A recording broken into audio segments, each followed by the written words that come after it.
No, bro. I know you can get gang. I know you can get gang. And I don't have to. The thing is, what I realized about myself as I got older, I don't need to force it, bro. I just myself, bro. If you're feeling me, you're feeling me, innit?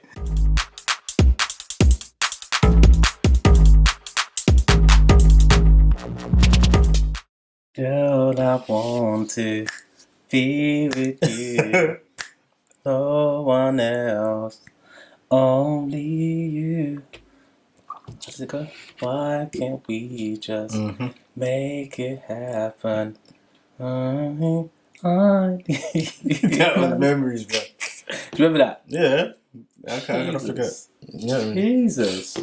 That was Adidas tops. Oh my God! You remember Adidas, what you were wearing as well? Adidas tops with the obviously 3 black stripes. I was wearing a top that was probably 3 times my size. Black jeans. Yeah. I remember. Jesus. I remember. It was good. Good time. Competition time. I don't know how we didn't win. Well, I know how we didn't win, but you know. Cool. Welcome to the Munch and Gas podcast. This is episode number 8. Okay. I believe. I think that's right. Episode 8. I'm gonna go with episode 8. Welcome. Thanks for coming down, bro. No problems. As you can see, everyone, the format has changed slightly. Junior is not here. Congratulations to him. He has a young newborn baby boy. So Come on. we're giving him. He's on paternity leave. Yeah, he's on paternity leave for a little while. So yeah, I thought this would be good to have a one-on-one discussion. We haven't done any one-on-one discussions before, and you're my boy, so I think it works out well for us to talk. Something that I wanted to bring up and talk to you about. There are a few things that I want to talk about, but one thing I did want to talk about was, did you see the what's it called? Mo Gilligan. You know Mo Gilligan, the comedian. Yeah. He did a show on Channel 4, I believe, very recently, about black comedians in the industry. I haven't seen it yet. I've seen advertisement, and my sister, funny enough, sent me she told me I need to watch it. Bruv. She said I need to watch it. Bruv. I thought it was going to be like... I thought it was going to be a funny... Like a funny... And parts of it was funny. Because they interviewed like Gina... What's her name? Gina Asheray, Richard Blackwood... all of the old school comedians, Lenny Henry, they talked about him a lot. I don't think he was actually on it, but they talked about him a lot. And they just had some deep discussions about, you know, the ceiling that they all had to face. Yeah. And the way other comedians or white comedians hurt them with their sort of comedy and their skits and stuff. And I can't lie, man, I felt there were parts of that it opened my eyes, because I was just like, because I remember when we used to watch, what was it on Channel 2? What was it called, the program on Channel 2 with the black comedians? What was it called, man? With Gina. Gina was on it as well. There was a funny show that used to be on... It was on Channel 4, not Channel 2. I'm sure it's Channel 4, Channel 2. Real McCoy. Channel 2, no? I swear that was Channel 4. Wasn't that Channel 2? Real McCoy Channel 4. I swear it was Channel 4. I'm sure it was Channel 4, yeah. That's like Desmond's and all that. It was Channel 4. Channel 2 used to be like... Nah, Channel 2 was like... Sure, bro. Yeah. I think the Real McCoy was on Channel 2. No, because Channel 2 was like documentaries Real and... McCoy. No. Channel 2 was like... Channel 4 had like Richard Blackwood. Exactly. Richard Blackwood was on Real McCoy and all them things. Do you remember they had these shows, Blouse and Skirt, Real McCoy... Blouse and Skirt, was that Channel 4? Yeah, Channel 4, man. It was Channel 4. I don't know, I feel like we need to check this out, bro. This man gets this phone out and start Googling to see what channel. I know people are probably shouting at the screen saying, oh, which channel this? It's Channel 4, bro. Let me see. I don't know, bro. I don't know, bro. I need to, sorry guys, we're checking this out because... Oh my God.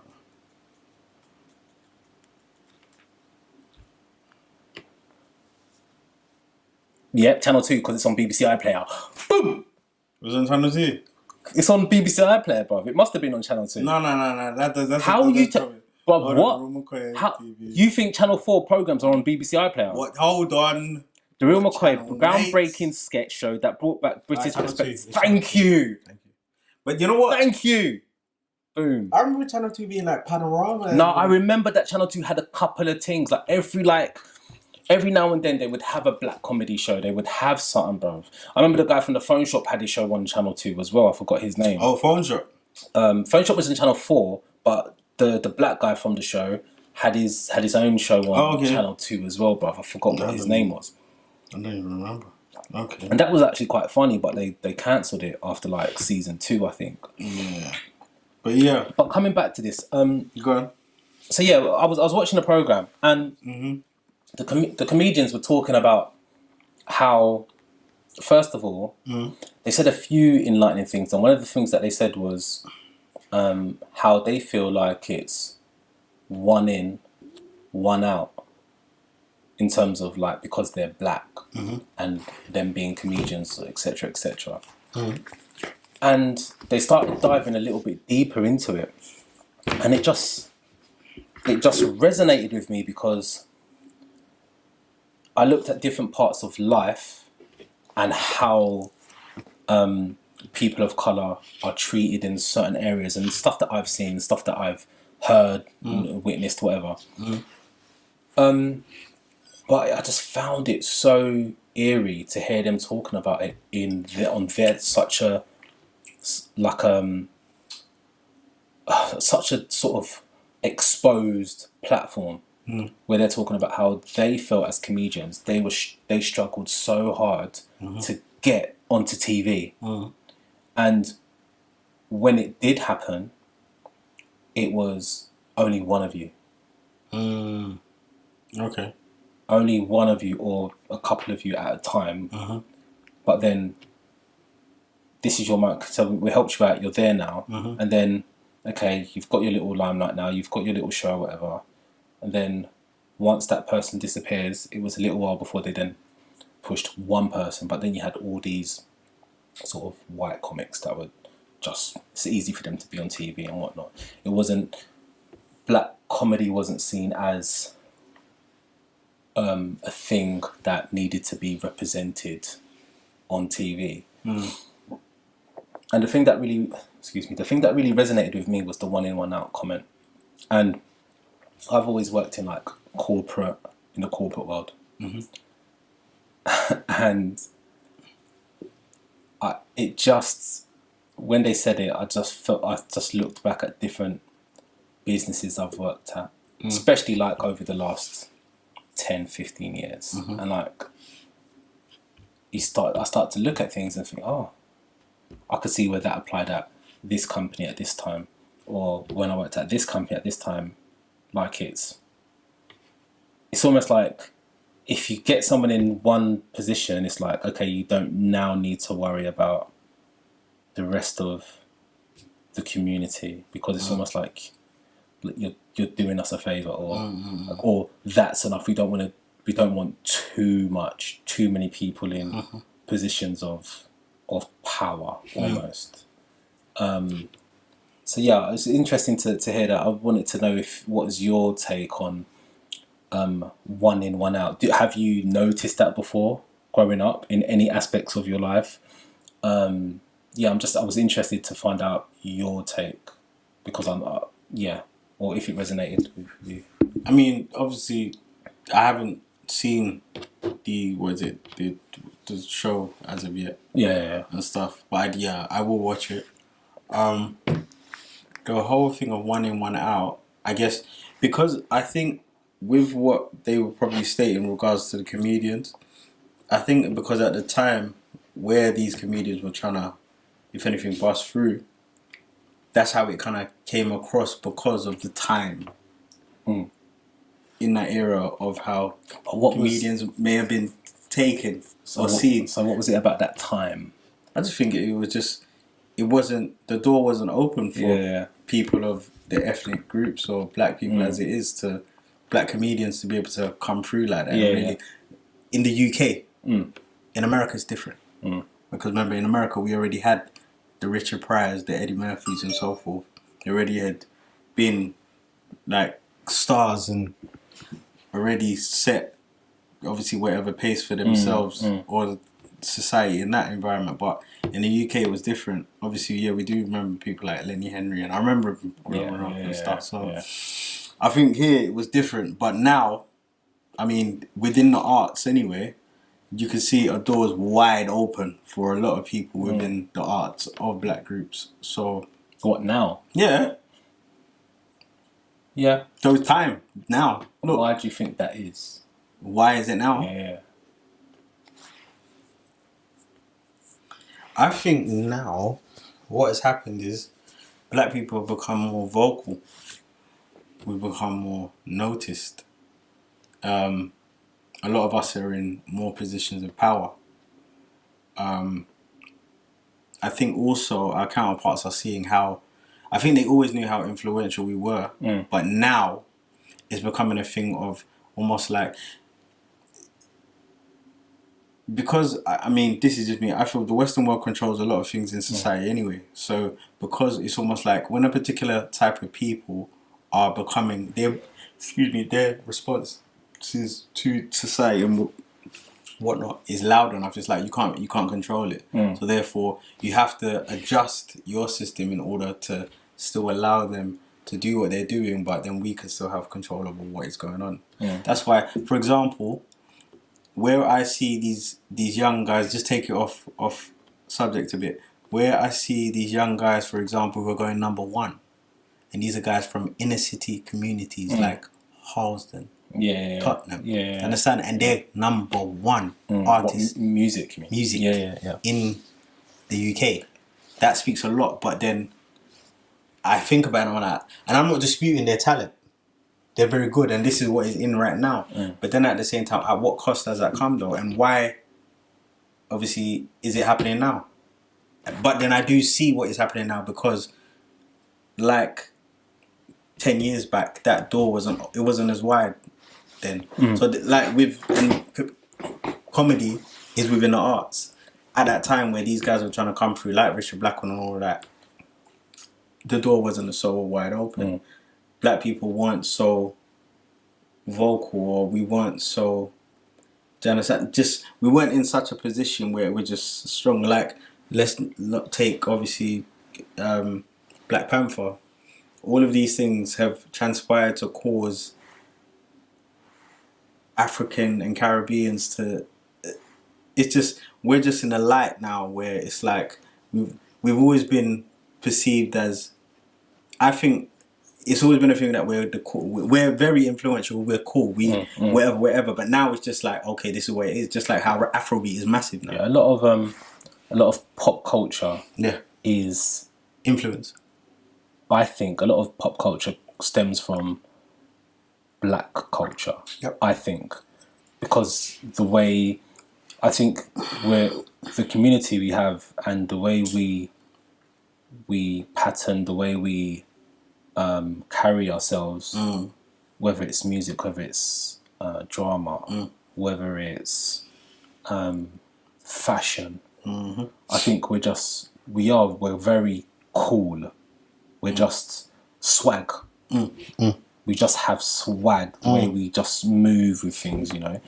And I think a lot of that becomes popular. And then once it becomes popular, it then filters out into different communities and so forth. And I think you're right. I think we are influential. Another point is I agree with you in terms of, I think we're more visible, and I think that's part of the reason. But I think that's because of social media. I think the more social media has grown, I think that media has been able to control the perception of our people for a long time. Media has been able to control everything for a long time, not even just our people, our community. Media has been able to control everything for a long time. I think that social media has come along and created platforms that is viewed by the masses, by millions. It's media in its own right. and they have started to follow true influential people, influencers, who, so you can see where the source is, and you can see not only the source but the truth. So, for example, Mo Gilligan, he came from Instagram. And he started his skits on Instagram and the geezer and this, that, whatever, being funny. Instagram. Man's not hot. Instagram went nuts. Like Steve-O the Madman. Like, he didn't even start from Instagram. He started, I think it was Snapchat. But it's social media, bro. It has given people a platform to be seen. And when you've got people that are racking up millions of views, thousands, hundreds of thousands of views, and then they're getting followers, they've got no management, no backing, no nothing. They're doing that, and the masses are following them because they are truly cool, influential people, and people want to know and hear about them. The media catch on to that. Your Channel 2s, your Channel 1s, your Channel 4s, your Sky TVs, like the big brands. Like, everyone's just like, oh, like, these brothers or sisters they've got like big following. And then it gets to a point where, okay, well, these companies start working with these people because they want to tap into their market. So straight away, it gives us an element of accessibility now. Now we're in certain rooms with certain types of people now. Yep. And then the next thing you get now is that you've got the TV corporations that are like, okay, well, he's doing that on his channel, on his page, and he's getting however many million hits or views or whatever, 100,000 views per post or whatever. They're thinking, cha-ching, let's get him on, let's get him a show. Exactly. And not only can we tap into his audience for ratings and whatnot, so the TV studios, they see it as a cash cow or whatever. But if they want to make money, they have to now work with the brothers and sisters, right? But then what then happens is, like, all of a sudden you've got Big Nasty who's got his show. Now you've got Mo Gilligan who's got his show. Now you've got, all of a sudden you've got these people that on Channel 2 that have got their own show, and all of a sudden you've got, hold on a minute, you've got like a range of now black comics who are now on TV, are on shows, or who are featuring on stuff, or who are able to now get acting jobs for different things, and you're seeing more and more black people. But I think a lot of it stems from social media, because when I was watching that show, and Mo Gilligan said something mad, I can't remember, forgive me if I say the wrong figures, but he said something like, before Mo Gilligan, I think, got his own comedy show on TV, his solo show, I think he said it had been something like, and I might have the numbers wrong, but I think he said 17 years since the last black comedian. And I think the last black comedian was Richard Blackwood. Who had his own show. Yeah. I remember. And he was talking about the Richard Blackwood, and he interviewed Richard Blackwood, and I was just like, nah, it can't be 17 years. But we used to go mad about watching Richard Blackwood and Real McCoy and all of that. I remember. And I just thought to myself, 17 years. And then I was trying to count that back. I was thinking, I think he's right. It is. I think it is. Richard Blackwood was the last to have his own show. Yeah, 17. Think about that, bruv.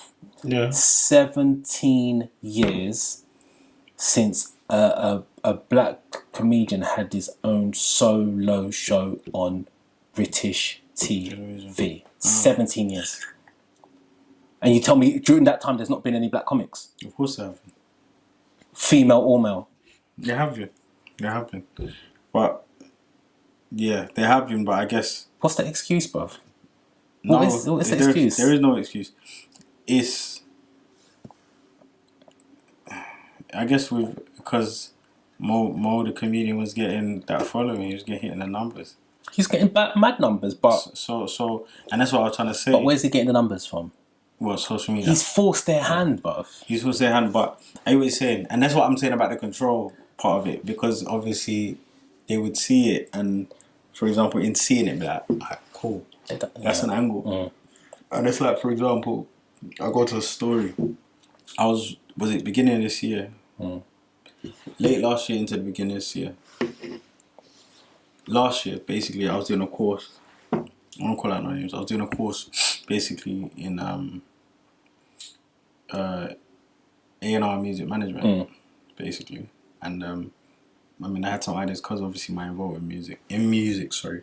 I wanted to basically understand the industry from a level and then be able to, if anything, implement that into my work with young people, because obviously there's a lot of talent out there. And I've done a course for whatever period of time. And yeah, learning all the stuff and all that. And then it got to a stage where in learning all the stuff, and I don't want to speak on the way, obviously, stuff was taught to me and stuff. It just got to a stage, I remember I came to an event and they had like the new signings and all of that. And then there was this one particular new signing, and as I said, I'm not calling out no names. He was a young male who's obviously at the time, he still is hot, he's still doing his thing, innit? But he's not like number one or whatever, but he was hot to a certain type of audience, innit? Black artists. Okay. And he's got that type of sound that all these youngsters want to hear, like the drill. Yeah. Now, obviously, I know exactly what he's talking about, because obviously I've come from a community where there's a terminology, there's a language, I get it, and I work with young people. Anyway, obviously in our time, it was what, grime, innit? Yeah. So, the young brother's there, and we're in the building. I remember in the building, I saw, like, obviously, past signings or whatever they had, like Harvey was there, whatever. Yeah. And I mean, when I go to events anyway, I'm very like just mellow, because I'm just watching everything that's going on in it. Like, and I was there. I came by myself. I actually took work the night off to go to the event to just see what's going on in it. So, come to the event now. Everyone's there. Cool. Listen to the new signings. Yeah, it's alright. And then this particular artist came on this young black male on this sound. Coming artist, and obviously I had heard about him because I had listened to his tunes. I was thinking, I see why obviously the youngers would like him. He's got this particular, he's talking about the crowd as it would and all that stuff. Yeah, he's doing his tunes, and then I looked at the room, bruv, and I was like, bruv, it was a room just full of white, like, but it was majority of the people there was white people, and I'm like, alright, so you got a young black brother, he's on the stage, he's talking a lot of stuff that in reality it's incriminated from. He's saying a lot of stuff that shouldn't be said, but he's saying it, and I totally understand it. Then I questioned, do these guys actually understand what he's talking about? And then I started thinking to myself, you've got this young brother, and it hurt me more because he was actually from where I'm from. So his heritage is probably British born, but background is, get me, somewhere in Africa there. And I'm like, bro, so this guy's there, he's saying what he's saying, and all of this stuff, and you lot have signed him, so naturally, he signed his life to obviously making money with you for whatever period of time, and he's going to make his money, but you're taking a fair share of that, if not even probably most of it, and you're not really helping him, really, because what he's talking about, how is it, it's helping him financially, but then he's still being put in this particular light that really we're trying to, people like myself, we need to steer away from that. Not every black man sells drugs. But then not every, do you understand? And then when I was there, and I was just like, and then I was looking at all the people, and I was just looking at them, and I was just like, bruv, this is what the industry is, bruv. And I was like, nah, it's long. I can't. But that's what the industry does, right? I know. When it comes to, like, especially like a black artist, it's all about making him look a particular way. Especially in America, when it comes to like pushing artists, it's like, okay, well, it needs to be Ice, needs to be talking about crime or women, or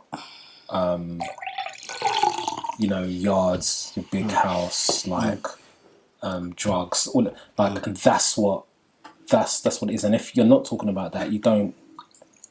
They don't put you on as a it's not cool. Like, how many black artists do you have talking about sunshine and smiles and No, I know. and peace and church and all of this stuff? That's what I was saying. I was saying it the other day. Because there's a guy I work with even, and he sees me as I'm a dope, conscious rapper, innit? And I think conscious rap is that's what it is. That's real music. But conscious rap would never sell. But for example, to be able to create a balance between obviously being conscious, but at the same time still saying what I guess the masses want to hear. You could do that, but then if you notice, like for example, the way Kendrick Lamar kind of grew or has grown as an artist, he seems like a very pro-black sort of artist, and he said a lot of things that maybe the industry it would sell, but then at the same time, how does it cause?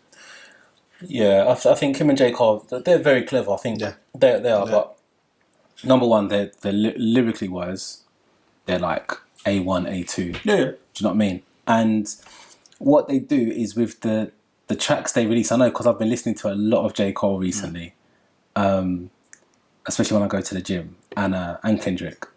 And a lot of what the tracks they release are bangers. They're bangers. But then you listen to the rest of their album, like J. Cole will be 1, 2, 3 tracks where he's just telling a story. Like he's literally telling a story, or he's being really witty. Or then you've got Kendrick Lamar that, like you said, he's educating you through his music, or again he's telling his stories through his music. But then there'll be this one track where he's still telling you his history and telling you about his life or whatever. But it's a banger, bro. Like the beat, the hook, he's just got it, and then that's what he releases. And then a lot of people that bang their heads to it are just like, because it's a banger, they're just into it, and it goes because he's lyrically a G. Do you know what I mean? But that's my thing with them. Like everyone else, this mumble rap business is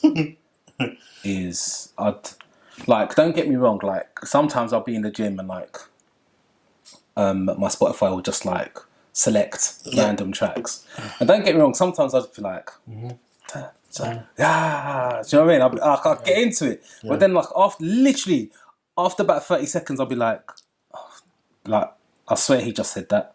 Do you know what I mean? Like, and then I'm just like, nah, what am I listening to? Like, I wake myself up and then I switch it back. I start listening to looking for some old school R&B or some jigger, some rock or something like real. Do you know what I mean? Something fundamental. It's madness. But going back to this, because there was something that, again, going back to this Mo Gilligan thing, there was something that they spoke about.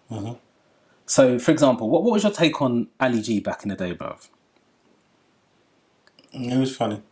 That was my thing. It's like when he first come onto the scene, everyone was talking about it. Everyone was doing booyakasha, like doing all that. Do you know what I mean? And it was funny. People used to do it. Is it because I is black? All of that, bruv. And then when I watch the program, and when you watch it, you'll see it. But the comedians the black comedians on the show, the Mo Gilligan show, were just like, they were saying like Ali G. That whole sketch was taking the piss out of black people. Yeah, I know. And it degraded our comedy, and it hurt them for years and pushed them backwards, and just created an additional few steps for them to get to where they needed to go to. And when they're saying it, I was just like, Jesus. No, it's true. I just sat there thinking, like, I never ever saw it from that point of view. But at them times we was young though. I know, but we wouldn't. Just like for me, first off, the first thing that comes to mind, it was funny. But then I know it was funny, but he was just taking a piss. But in my mind, like now looking back, like not only was like we getting mugged off on TV, which is one thing that you can't really control, but we were getting mugged off at school. We were getting mugged off in like wherever we went, where people were saying is it because I was black? Yeah. And doing Booyakasha and all of that, bro. Yeah. At school, our friends were saying it. Like the girls were saying it, the boys were saying it. I heard teachers like trying to be funny saying it. And like when you actually like deep it and like think about it, the racial slurs everywhere. Just like people like I can't go to work and someone say, "Oh, is it because I was black?" Now, what you think you're gonna say that in front of me, and like I'm just gonna wash over that? Like, imagine someone says it now, bruv. It's like, or like a white person says it to you now. You'd be like, what? It's like what? Like it's beef. It's like what's going on? Yeah. You can't. What? Well, how dare you say that? But like, and this is where I come back to like, I don't know if it's a lack of mentors when we were younger. But obviously my upbringing was different to your upbringing, different to someone else's and whatever. But I just, for some reason, it just felt accepted. Like it felt like there was almost nothing that we could do, because I feel like there should have been someone that should have addressed this, or like I would have liked to have been enlightened even as a teenager. I would have liked for someone to have said, someone in my community to say, you know what this guy said? Like, just educate me. Yeah. And don't get me wrong, like I know there were some people out there who probably did have that. Yeah, of course. But I feel like I can speak for so many people. I had no one telling me that or educating me. Because what happens is a lot of things become desensitized. Yes. And then at the same time, because you're in the Western world, when people do things of that nature, you just accept it for what it is. You don't see the severity of it because you're in a multicultural society, and it'll be deemed as, oh, he's only joking. But we all know when someone jokes, there's some truth in it. Do you understand? So, with that being said, like when we were kids, it was normal to us. Just like, obviously I don't want to speak on other things and people start feeling away, but just like how a lot of things today are desensitized because it has become the norm. Do you understand? So, obviously, if something like that was put, only because of the way the mindset is also in the UK in comparison to the United States of America, if that sort of comedy was put across in America, and I think Ali G, he did go like quite global and stuff. He went America. They would have objected to it, but maybe he never got any real sort of thing because he was in the UK. I don't think the Ali G skit hit in America, because being road in the UK is very different to being road in the US. Like that Booyakashan, that doesn't resonate over there. But I know he did Borat and like the gay fashion guy and whatnot. And all of that. So yeah. And I didn't even think about that. I didn't even look at that. The way he dropped Ali G when he went to the States, he didn't do that skit, you know. But yeah, he was mocking, bro. It's a lot. It's a lot. And it just took me back to school days as well. I think I need to watch this thing, bro. You do, but it was good because I saw it. It was on Channel 4, I believe. I saw it and I was just like, Send it to me. It was coming. I saw that it was coming on at 10 o'clock, and I think I was watching football or something. And then 10 o'clock come, and I think I was like 10 minutes late, but I tuned in and I'm thinking, oh, I'm probably going to change the channel. So I was watching the first couple of minutes. I was watching the first couple of minutes thinking, oh, this is just going to be a few skits here and there. I didn't think I'd even watch all of it. But then when I saw that he was interviewing like the comedians of the past, and as soon as they started talking about the real McCoy and that, I was hooked and I watched all of it, bruv. And it was so insightful, bruv. It's one of the best things he's done. So insightful. No, he's Mo's doing his thing. I rate him. I don't even know him, but I rate him highly. My thing was when I think from knowing him, and I remember seeing him on thing, and think, the brother's funny as it is, and then all of a sudden I just changed. And he's got a show on Netflix. Like, what? Why? How? Do you know what? I never used to think it's funny. What do you mean? Okay, I'll tell you. You never thought he was funny? Yeah, I never used to rate him. I'll be honest with you. I never used to rate him. It's the type of comedy that you... I don't know what it is, but when I first noticed him on Instagram a couple of times, but I never followed his page. I used to see it when people shared stuff or whatever. And I saw a couple of his skits and I thought, yeah, all right. All right, Julie, all right, get me on, get lagers on, all of that. I used to see that and think, yeah, some of that was funny, but I didn't. Maybe it's because I didn't research or look into him enough to see what else he did and how he was so sort of varied with his approach and talented. But then he started doing, so my cousin, Obi, my cousin. So he manages Big Nasty. Yeah. So obviously when that show landed and they said Mo's going to be doing the show with him, I was like, cool. Watch that show for a bit. But again, I never felt that he was that funny in the when the show first began, for the first season. On the Big Nasty show? On the Big Nasty show. First season, Okay. I just thought he was hit and miss. I didn't think he was all the way funny. I just thought he was hit and miss. Okay. I then saw one or two stand-up comedy things that he did at, I think it was, I'm not even sure where it was, but it felt like it was in front of like a white crowd. Like it was just him solo with maybe about 50 people watching or something, 100 people watching or something like that. And he did a few of those little skits. I saw them on YouTube and I thought some of it was funny, but again I thought he was a bit hit and miss. I wasn't quite into it. But then he dropped his Netflix special, bruv. Yeah. Oh my God. Yeah. I was laughing all the way through. Yeah. And so much of what he said resonated with me, bro. And I can't lie, that's one of the best Netflix comedy specials. Like, from American comedians to UK comedians, point blank, bro. It was good. One of the best. It was proper good. I remember when I watched it.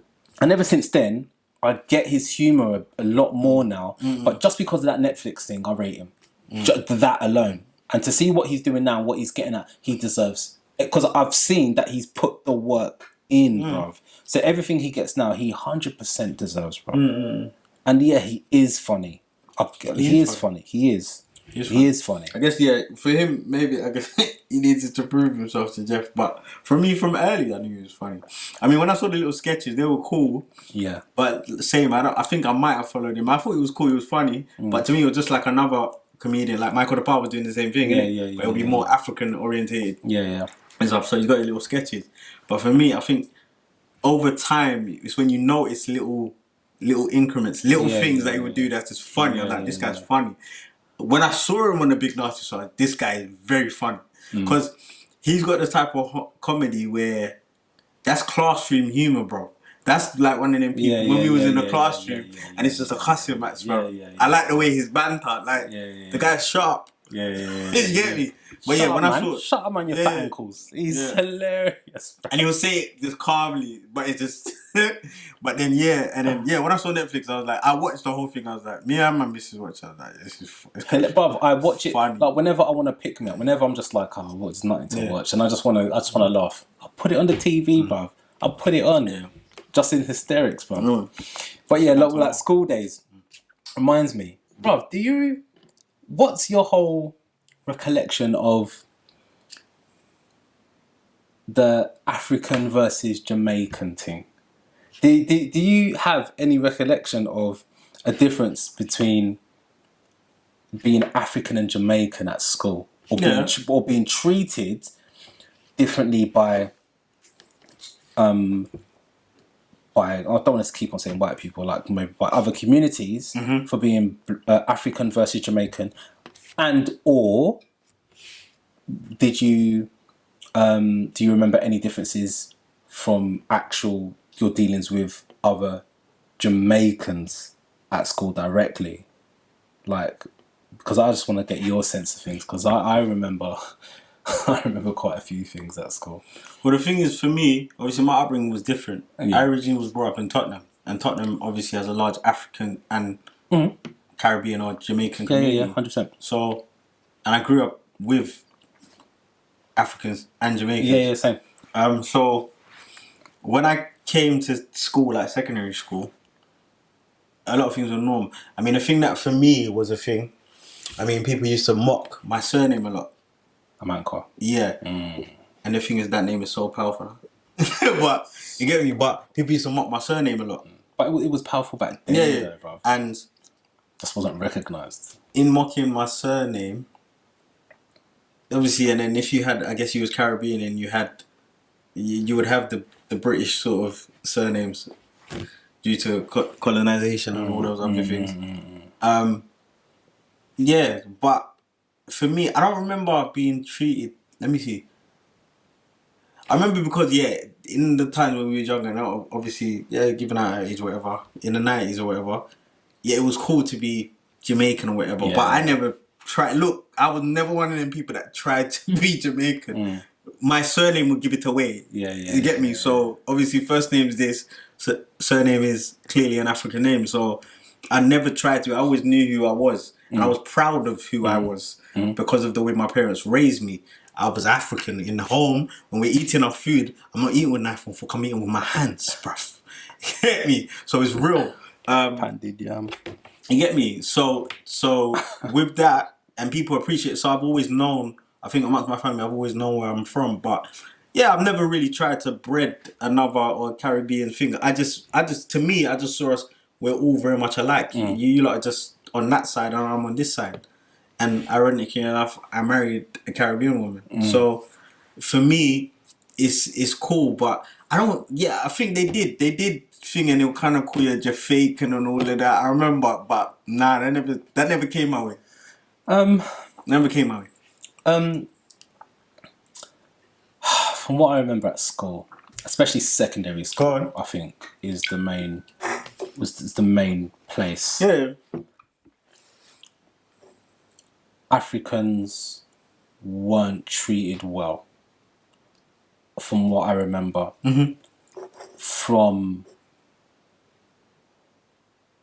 I don't think there were any major issues with Jamaicans, and like you said, like I grew up with Jamaicans in the area and like the Caribbeans or whatever. I don't think there were any major issues, but just on a day-to-day basis, I just remember, like you said, your surname being taken a mick out of, or particular style of clothes You would wear.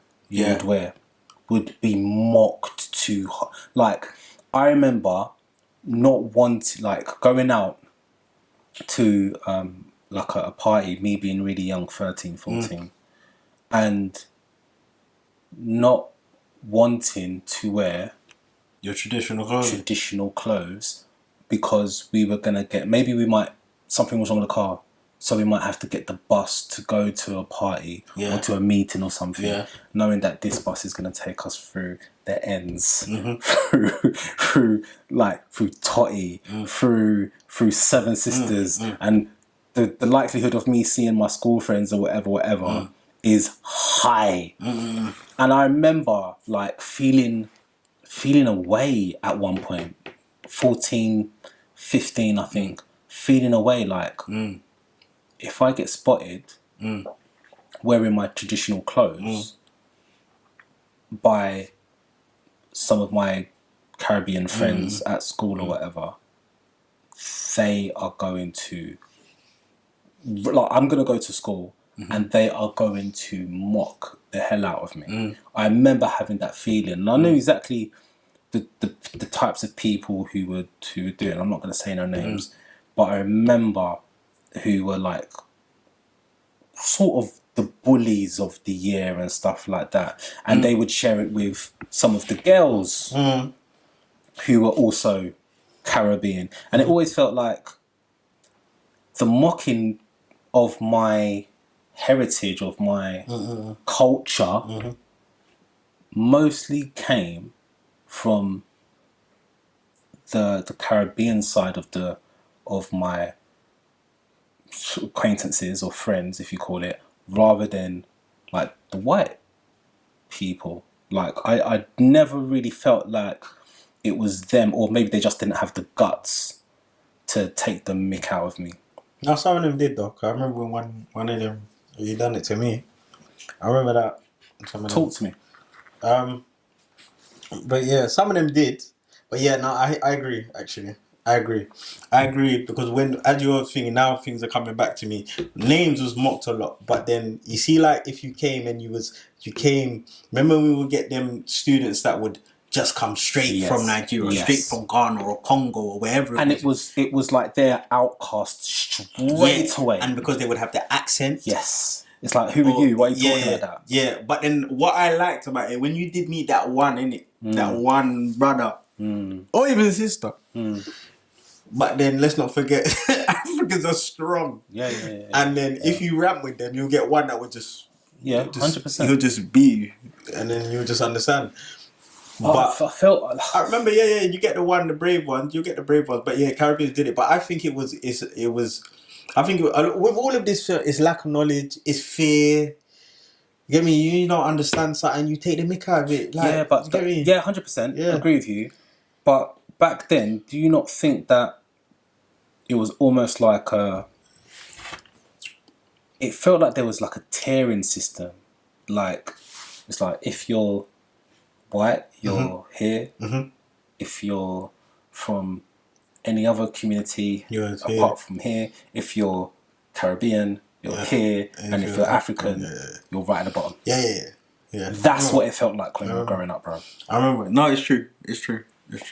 And that, the reason I'm bringing it up, because I wanted to see what your thoughts are on it, because I don't want it ever to seem like I'm just putting stuff out there. No, it's true. It's true. Putting my thoughts on anyone, but that's the way it felt growing up, and I think it made it worse because of the class that we were in, and just like the savages that we had in our class. I think that made it worse. But we had the most well-known class ever. Yeah, in our school we had some savages in our class. We did. But it was weird because our school was so diverse. Exactly.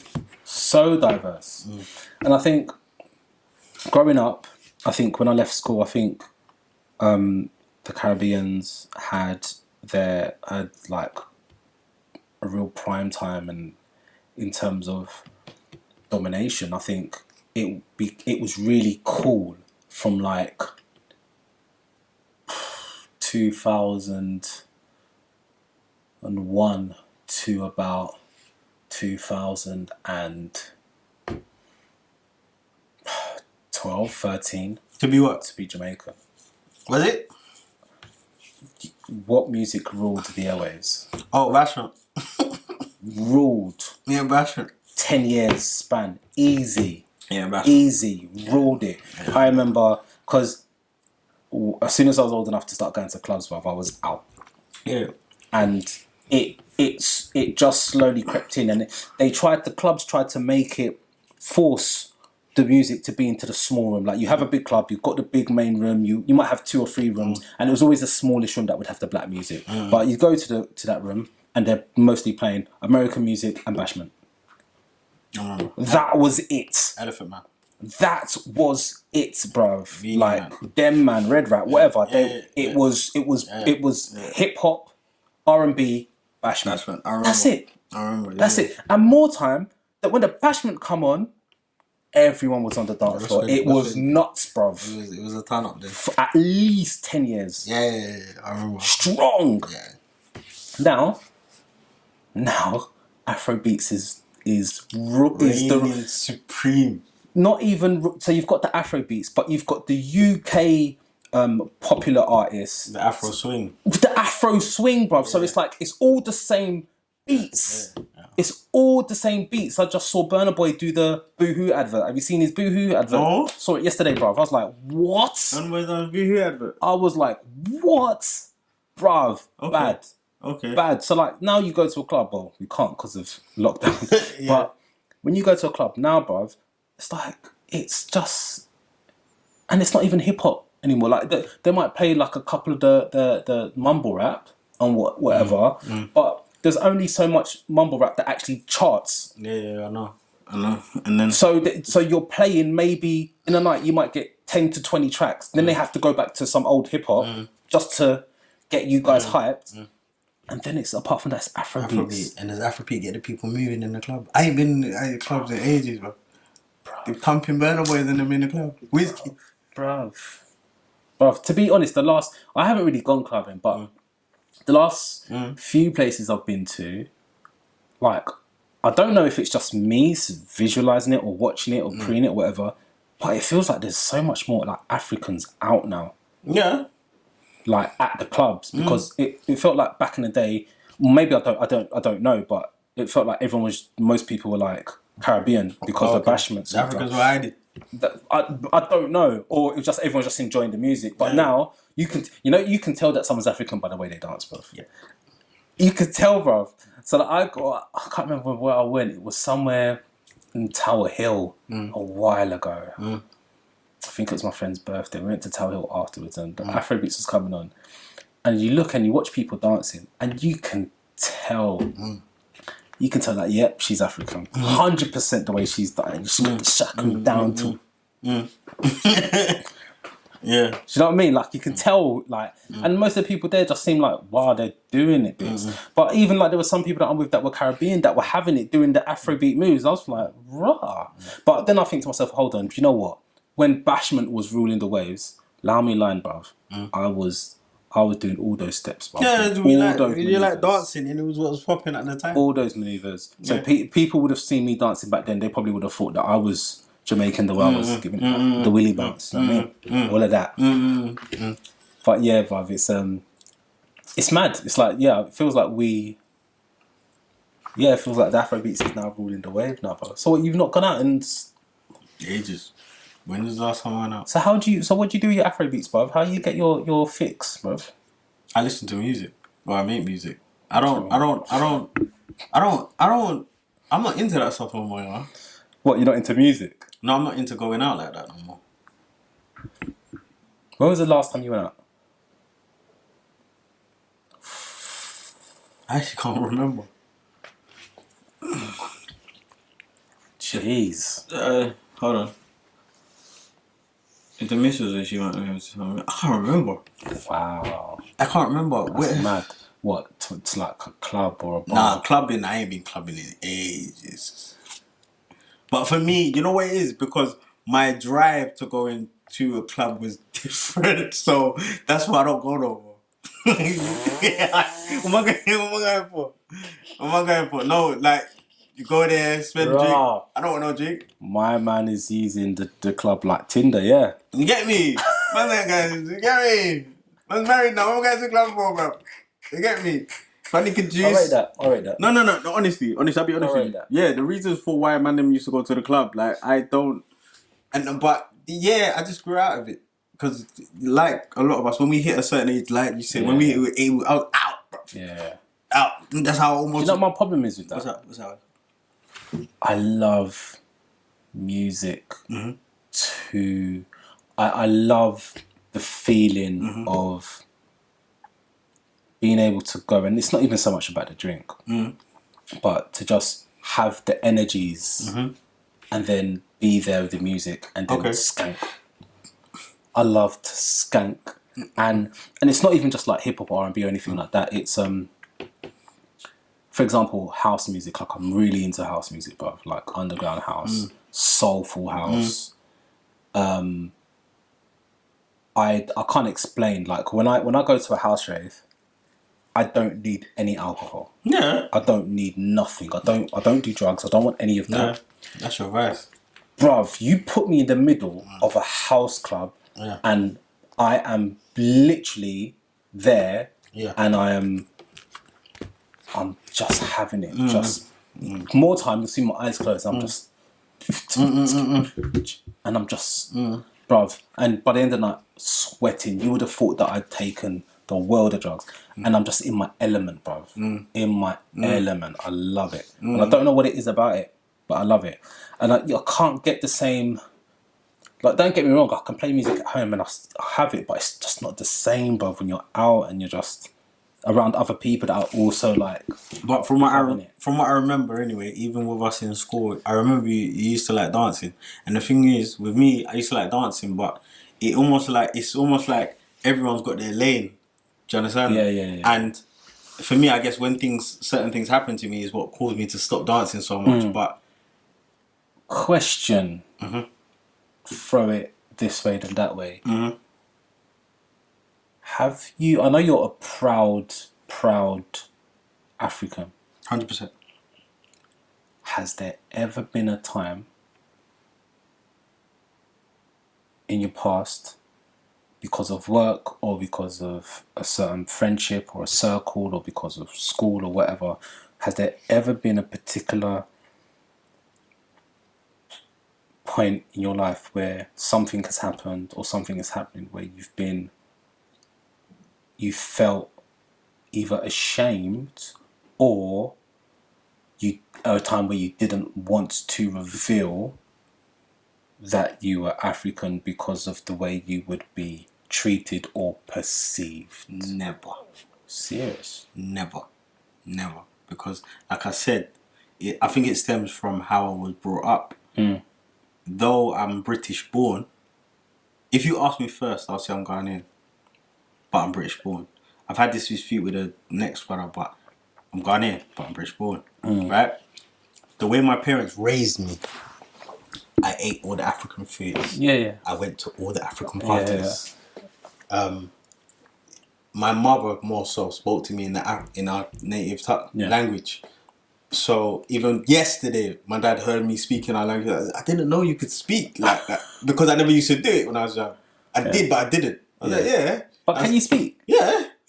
Well, and I understand it. Yeah, fully, 100%. No, man, I can 100%. You could speak to me. I can cuss in Nigeria. No, but this is the thing. You need to. But it's just. And I understand it. But that's what I'm trying to say. But I can't. But then for me, because like I said, because of the way I was raised, a lot of my cousins used to come over from Ghana. Yeah. Used to come out from. So I was always around it. So it wasn't a thing to me. So I've never And then. But the interesting thing is like, it's almost like what had happened was, like when you were young, just like how you give the example of this whole Ali G thing. Yeah. And it was the norm to us, so we never said nothing. It's almost like a day came and I woke up and I was like, rah. Like, it's almost like I never thought about being separated from everyone else. A day came and I woke up and I was like, bruv, I'm actually African, bruv. I'm black. I'm like, like I never really saw it. Like if I was with the Jermaine or whoever, we were all just playing, or I don't know, Igan from Cyprus. I didn't really think about it like that. But when I got older, I was like, only because of how I was treated by people, whether at work or in school or whatever. Then I was like, rah, I'm actually African. Yeah. So then, as time progressed, and then as you know, with my thing that happened to me when I was young, and that was racial. No, I've never been. Never.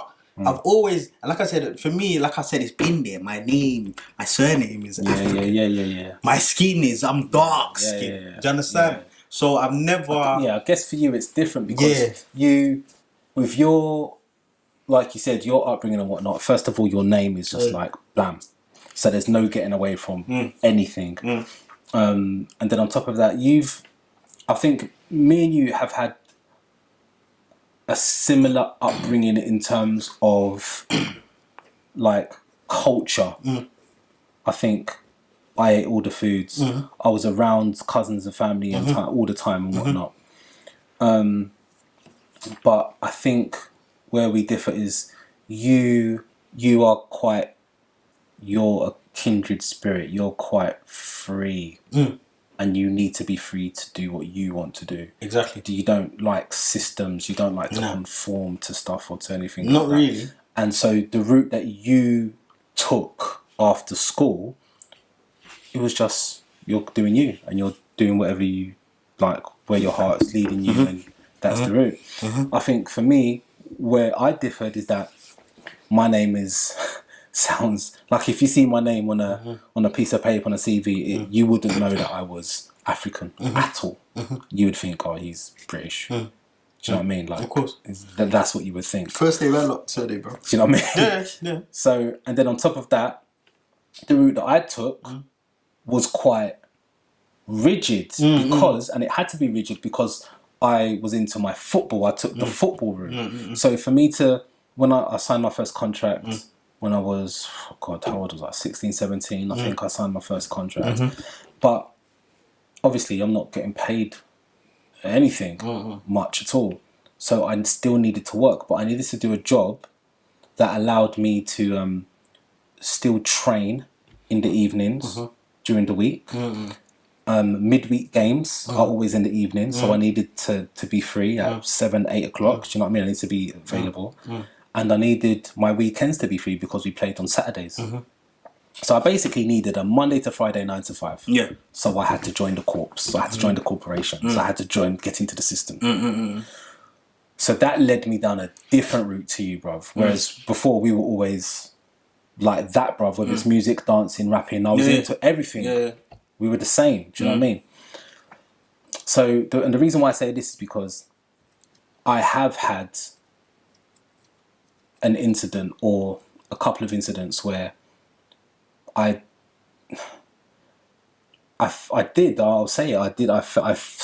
slyly felt ashamed to admit that I was African.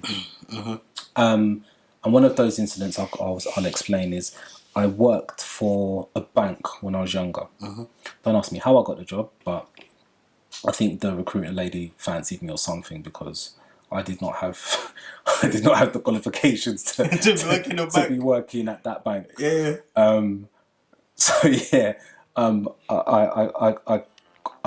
got the job, and I was working as a CSO for a bank, which is a customer service operative.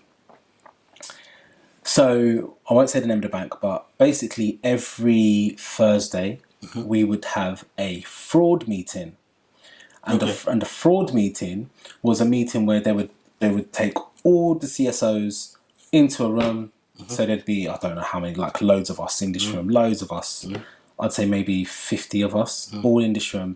And then the management would start reeling off the stats of things to be aware of on your calls to alert you for against fraud, to just keep you in the know. And because fraudsters are getting cleverer all the time, every week they're getting cleverer, they're trying new techniques, and we would talk to fraudsters all the time trying to get us to give them details or extradite money from someone's account. So we had to, every week they had to be on us and train us up.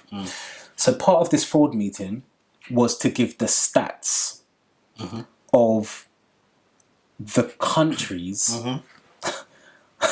the countries that were frauding the bank the most. So that we were aware and educated of who to look out for. Please believe I'm sat in this meeting room and the management are now going through the countries. I don't even remember who he said was third. I don't remember who he said was second. But bruv. But bruv. Good. Number one. This was like I think I was there for like a month, and this is my first fraud meeting. The number one country that was causing the bank the most concern because of causing the most fraud. Guess what country, bruv? I'll let you guess. Nigeria. Do you know what my insides felt like when they said that, bruv? And you know me already, bruv. Like, I had stuff that had happened with my family, and I didn't feel close to my culture because of the way things had panned out and the way I'd been treated already, bruv. So to already have that going on in the back of my mind, and then to be in that meeting and then say the number one is Nigeria, and I'm sat there, and then instantly I felt so embarrassed, bro. Even though none of them knew that you was from Nigeria. I was Nigerian. Okay. So like it just hadn't, not that I was hiding it, but I just hadn't. Yeah, there's no reason for you to say it. It just didn't come up in any conversation. Like they just know me as first name, last name, and that was it. Can I ask? Yeah. Other CSOs were black also? Not a lot. Majority white. Majority white. Okay. There weren't that many black people in the company. Okay. And not many companies I've worked at have had many black people. Okay, so again, it's like, okay, but when that happened, in my mind, I made the decision to not share it with anyone at that company that I was Nigerian. I just made that decision not to do it because working for a bank as a CSO and the number one fraudsters being Nigerian, if for me to sort of shed that to them or share that to them that I'm Nigerian, they monitored us for everything. Like if you spent too long looking at someone's account, you used to get like a flag. If you weren't back at your desk at a particular, you'd get a flag. Like they were on you. So I'm thinking if I shared with them that I was Nigerian, I think it would have been a problem. It would have been. I don't think they would have just got me out, but I think the monitoring would have been a lot extreme. more. They would have been watching. Yeah, and I just wasn't on it. I just wanted to be treated like my colleagues. No, with that one, I understand it. I think anyone would be like that, depending. It's don't get me wrong. I think over time things changed, and I know lots of Africans that work for banks. One of my friends who has a very African name, first and last name, works for a bank or worked for a bank like 6-7 years ago. So things progressed slowly, but at that time when I was really young and I worked for them, I couldn't. My alarm's going off. I couldn't. I just didn't feel, and it was my first. It was my first proper job. I just didn't think I could share that with them, bro. No, yeah, that's interesting. What would you have done in that situation, do you think? No, like I said, I totally understand. If you had my name, if you were me in that situation, I probably would have done the same thing. Yeah.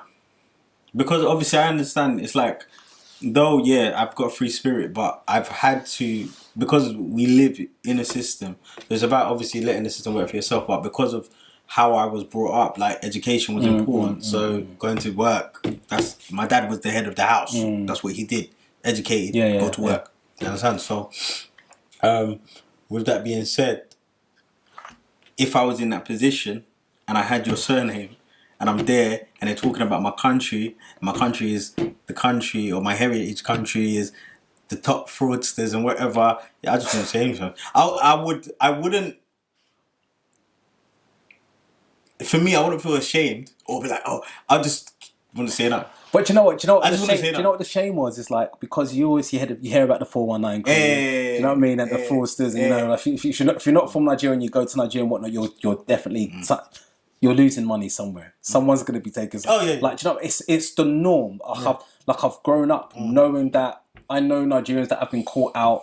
My sister went to Nigeria. Like, it happened to her. She speaks the language. Do you know what I mean? Like, I'm used to it. So when I say that I was ashamed, it was just like, it was one of those eye rolling, like, type of ones. Like, It's followed me even here. You know what I mean? It's like, I'm trying to do this thing. Do you know what I mean? Just leave me now. Leave me, bro. So it was one of those ones that I was just like, oh God, say it. But then, as they're talking about, I'm realizing, no, but this affects my money. This affects my livelihood, my job. And it's like, and as an African, like, I wanted to be proud of, you know, my country and where I'm from and whatnot. And I think when you're young and you don't have good mentors, you don't have people that are, you know, that are trying to help you develop and understand and get educated on not just your heritage or see the negatives, but I felt like I didn't have any counterbalance. I didn't have anything to oppose all the negatives that I was seeing from my culture. There was no one educating me or trying to show me the goodness of my culture. So I took all of that, and then I go to my job, I get that, and then, you know, I was living by myself at that point. I'd moved out, so it was just like I didn't have any role models. So in my mind, it took me a long time to get from that all the way to where I am today, where I've built up that respect, foundation, and affection for where I'm from. It took me a long time to get to where I'm at today, bruv. To the point where I will easily say, yeah, Nigerian. Like, it's, and I'm sad about that. There's part of me that's really sad about that, because I just think that all young people need good role models and good mentors, and I think that changes your avenue of where you go in life and how content you are as a person and how peaceful and happy and your energy towards certain things in life. And it yeah, does. so that's where I'm at with that. It was No, it's been a journey, bro. Yeah, no, obviously, I know your journey's been about, I mean, all of us, but it's interesting. But yeah, I think it stems, it's almost like it comes down to your foundation. And with the question you asked me before, is it's because of the way I was brought up. Yeah. I love to this day being Ghanaian, fam. Yeah. I think it's the best. But when you think about being Ghanaian, I think I know exactly what you think about and what you enjoy, because I think about my childhood. Yeah. When I was growing up, and my childhood was very much in the culture. Like, my parents weren't too westernized. Like they were westernized enough to get by and do what they need to do. But church every weekend, away meetings, parties, like flying to and fro from Nigeria and whatnot. Like, they did that. And I think what you think about, and tell me if I'm wrong, but I think about what you think about when you think about being African. I think you think about the food. Yes. I think you think about the music. Yes. You think about the parties. Yes. The gatherings with aunties and uncles, the insults, the cussing, the jokes, like family members, just the energy. Yeah, it's love. It's love. It's so different. Yeah. To just this Western world that we live in. It's so different. And when I think about the aspects of my culture that I love, that is everything that I think about. But there was some other stuff that happened that I couldn't escape from. Yeah, no, I hear what you're saying. And that's why I guess for me, I think it would be a dream to live in Africa. Really? Because of the memories I have of spending time with family, because that's what it is to me. Africa is family. Africa, that's home. Yeah. Think about it. It came from my home, that life. So if I'm in that environment and I'm in that environment every day, who knows how I will become as a man? But it's like I'll be probably in my element. And with that being said, I just think it would be just the best. And then we know the other sides to being African, because unfortunately, it's the they're very blasé. They say what it is. They could be quiet. It's just everything's just very much in your face. There's no sense of decorum. It's just what, like, you get me? Very uncivilized at times. That's what it is. But at the same time, I think I'll be able to deal with it because I get it. But then at the same time, because I've been brought up here, it's like I will try to separate myself from that. And that's why, for example, I could go to a community. If man didn't want to go raving, alright, cool. I can go, alright, but I'm also cool with not going. I don't have to go. I'm cool. I've developed that part of myself. I don't need to go. Yeah. Do you understand? I could be somewhere and just chill. I don't need to do that. But so I mean, that's interesting. Delving from that story that you had with the thing, I know I've never, I don't think I've ever questioned. Nah, bro. It's interesting for different people. It's interesting for different people. Has it affected you in terms of like partnerships and whatnot, in terms of the types of partners you go for, or how can I explain this? Because you only, tell me if I'm wrong, but you only used to date African girls? No, I've only dated black girls. Okay. I've only dated black girls. Okay. All the girls I've dated, and that's just your preference, or that's just come your way? No, that's my preference. Okay, I'll be honest, that's my preference. I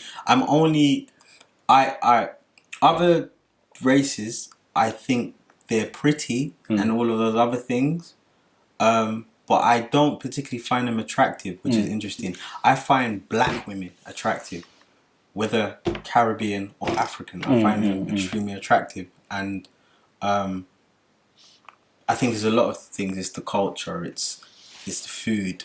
It's all of them things that we like about. It's what you know, though, isn't it? It's what you're comfortable it's what I'm. Yeah. And then it's also, do I want to deal with the differences in culture? Have I got time for that? Because I know some people that have been through some stuff, and I'm like, bro, I ain't got, each to their own, but I ain't got the patience for that. If I'm dating a girl that's from, like, I don't know, Ireland, or I don't know because I don't even know if the parents are gonna like me. I don't even know if it's gonna be real. Do you understand? So, and I can't. My heart can't deal with all of that. It's long. Yeah. So I just keep it the way it is. So as far as it will go is, I'll go to the islands. Otherwise, it's Africa. That's it. Do you think that soulmates are real? Soulmates. Do you think soulmate is a real thing? People talk about soulmates. People have a soulmate out there. Whatever. Is that a real thing? To some extent. I mean, I wouldn't call it that, but I believe certain people. Yeah, they're fit for it. Like you lot, and they were meant to be together. Yeah. So you believe that everybody has someone who matches their soul.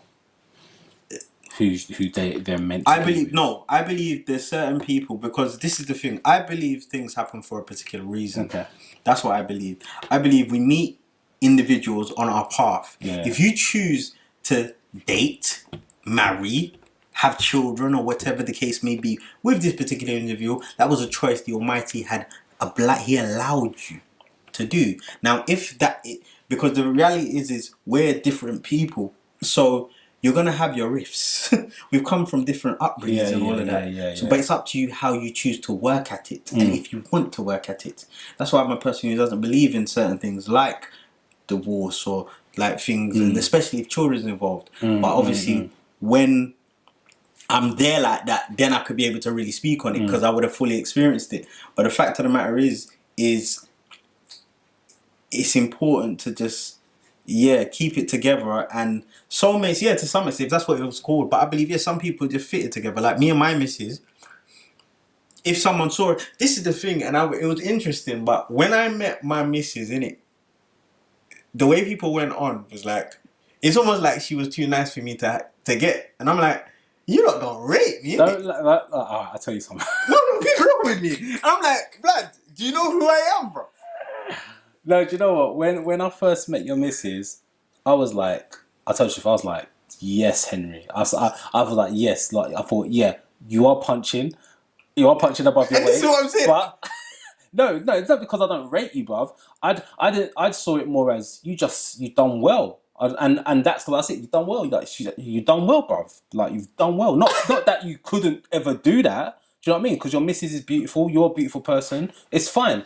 But yes, I have... Bruv, you should be more annoyed with me if I felt that you hadn't done well. Like, it's like, oh, okay, yeah, nice to meet you. No. You know what it is? The reason... You know what it is? And this is why I say... But it's nice. I like it like that. Because it's like... Even because you know me from when I was in school. And if you remember, do you remember who I dated when I was in school? Yeah. Exactly. Now hold on. You see, like, with me, innit? And I'm going to explain to you guys, innit? But even then I was like... Yeah. No, but this is the thing with me, and that's why I like me. And I've heard people say it, but I've never seen it in myself. You know, people would say to me, Henry goes on like he's a boss, you know? Like, even though I'm a short man, sent out to, like, people like Kevin Hart, like, but my character is big, bro. Yeah, 100%. My character is like I'm 6'10". 100%. Do you understand? And so to be fair, the girls used to love exactly. You but then it's genuine with me, bro. I'm not trying to, like, on the real. I'm not trying to get into your panties like that. I know, bro. Do you get what I'm saying? It's real. Obviously, in the back of my mind, yeah. but it's not the first thing, innit? I want to get to know you on a level, innit? Yeah. And with me, and I think that's what. Even all the serious relationships I've had, I think that's what the women were attracting me by, because I wasn't your typical sort of guy. And the conversations I was having was real conversations and all of that. And even though, I may not be 6'10" and bulging muscles in it, but what this guy has to offer on a whole is like deep. You get me? It's a lot. it's a lot. And my missus would tell me, she said it was your conversation, Henry. It was the way you would talk. And you wasn't, I was just, and it was just real. And then you had, obviously, the real sort of element, the mental element. Then you had the physical, obviously, whatever, the way I was and what I'll be into musically and all that stuff. And then you had the spiritual element as well. So, for me, but I just found it funny. Man, punching me. I don't remember saying, what does that mean? Are you not serious, blood? And then the thing is, and then someone would say to me, because my wife's taller than me, and I'll be like, so? Like, the fact of the matter is I'm someone who's comfortable the way I am. I've got to that stage. Like, I'm a short man. I've never really fallen into that. I've never really fallen into that either about dating or being with someone that's taller than you. Like, I don't have a problem with dating someone that's tall, as long as she's not like bloody 7 foot. Yeah, she's like mad tall. You know Then so you get me. As long as but I haven't got an issue with. But even a man tall, she has someone for hair. But for me, I don't mind. But the thing is, so whether the lady's short or she's tall, I'll make it work. So I was saying So that's why I believe, in all honesty. Yeah, the Almighty made me short. Obviously, I took after my mum's. She's a small, short woman. So, but the Almighty made me short because I think I would have been a problem on the scene. And I might have been too much of a womanizer and everything. I don't rate them sort. I don't want to do that. So, it humbles me to be short. And I just do my thing discreetly, but then I still have my moves like a boss. And obviously, by God's grace, I have a beautiful queen and just keep it kosher. Nice. You do, bruv. You're moving. You've got a beautiful family. Nice. At home with your missus and everything, bruv. You've done well, bruv. You've done very well. Yeah, man. Everyone deserves this, bruv.